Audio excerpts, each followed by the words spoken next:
All right, let's dive right in. We're about to break down the one critical shift that separates a really high earning individual from the leader of a truly scalable firm. And here's a hint: it isn't about working harder, it's about changing your role from being the engine of your business to being its architect. This quote, man, this gets right to the heart of a really painful truth. You might be making fantastic money, but you feel trapped, right? You're a victim of your own success, working harder than ever, because it seems like every new person you hire just adds to the chaos instead of actually helping. Well, this is your guide to finally breaking out of that cage. So, first things first, let's put a name to the problem. It's a pattern that is so common and yet so incredibly destructive that we call it the mini-me trap. Just being able to see it and name it is the first real step toward fixing it for good. So, what is this trap exactly? Well, it's that moment you're totally overwhelmed and you think, oh, I just need another me. You end up panic hiring someone to do a little bit of everything that you do.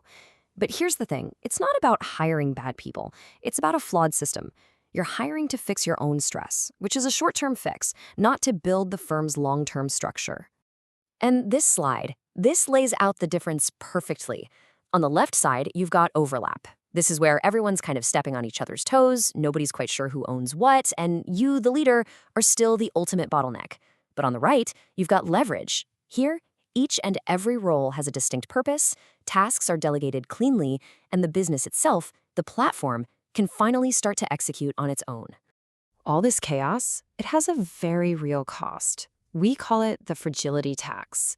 It's that burnout you feel from constantly running around putting out fires. It's the opportunities you miss because you're just buried in the day-to-day grind.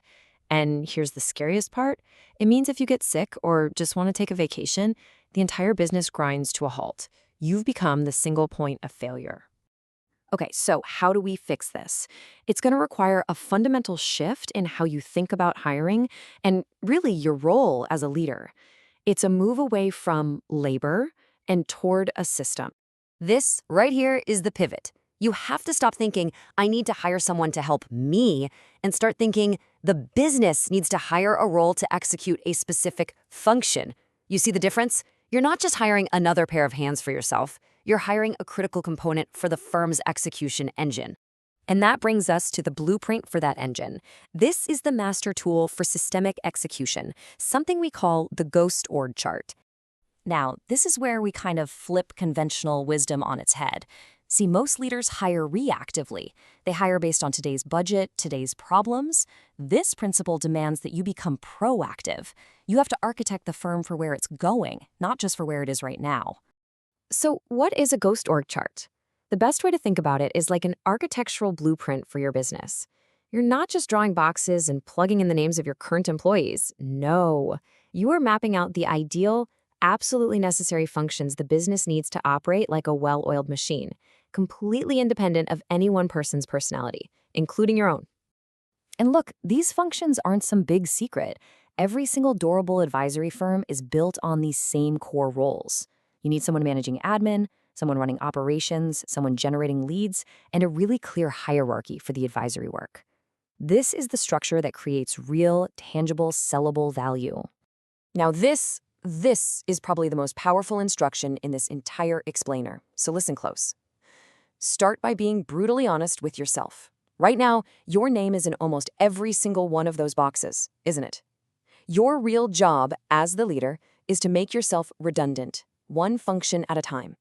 Your goal is to methodically hire and train someone great to take your name out of a box, freeing you up to finally be the architect.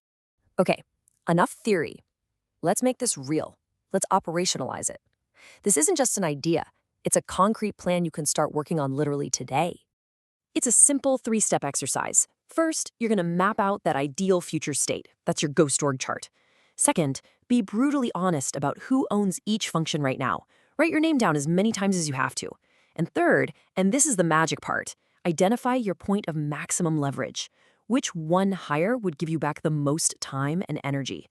That is your very first move.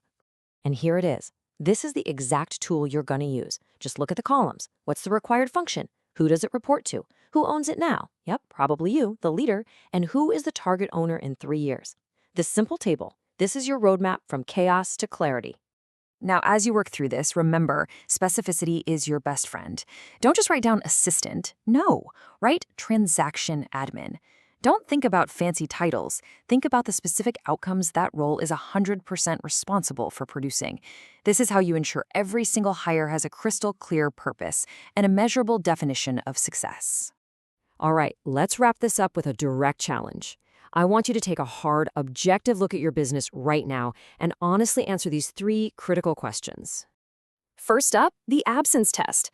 Let's say you vanished for a month. No calls, no emails. What happens?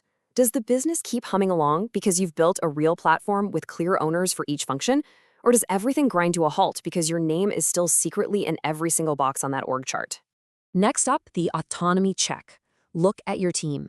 Have you actually given them true ownership over their functions with clear lanes to run in? Or have you just hired a bunch of generalists who are constantly confused and have to ask you for permission for everything because their roles are dangerously undefined? And finally, asset validation. Is what you're building a real asset, something with durable, transferable value? Or is that impressive revenue number just the temporary results of you personally working 5 different jobs at once? This question gets right at the long-term sellable value of what you're creating. So the path forward from here, it's actually pretty clear. It isn't about more hours or more hustle. It's about smarter architecture.